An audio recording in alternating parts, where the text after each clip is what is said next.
श्रीं क्लीं श्रीं कुबेराय अष्टलक्ष्मी मम गृहे धनं पुरय पुरय नमः।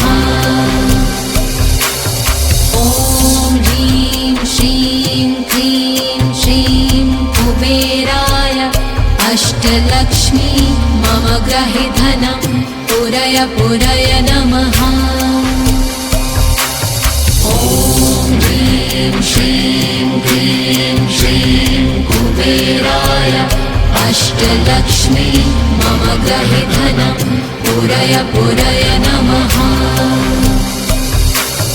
ॐ ह्रीं श्रीं क्लीं श्रीं कुबेराय अष्टलक्ष्मी मम गृहे धनं पुरय पुरय नमः।